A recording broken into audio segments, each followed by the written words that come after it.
Berita pilihan berikutnya, saudara, TKW terlantar di Malaysia. Seorang tenaga kerja Indonesia yang bekerja di luar Malaysia terlantar akibat sakit dan hilang kontak dengan keluarganya. Inilah video yang menunjukkan kondisi Siti Subaidah di Malaysia saat ini. Video ini dikirim oleh WNI di Malaysia dan viral di media sosial. Subaidah kini tinggal di rumah warga asal Madura yang ada di Malaysia.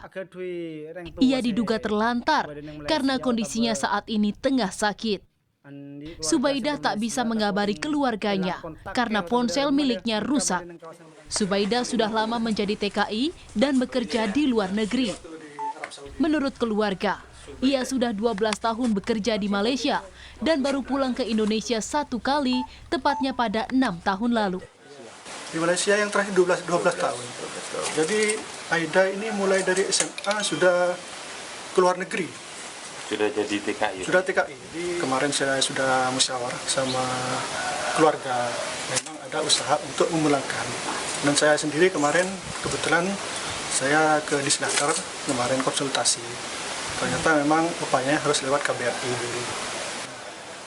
Kini keluarga berharap pemerintah Indonesia bisa membantu memulangkan Subaidah ke Indonesia. Keluarga telah berkoordinasi dengan pihak terkait untuk memulangkan Subaidah. Didin Muhyiddin, Kompas TV Bangkalan, Jawa Timur.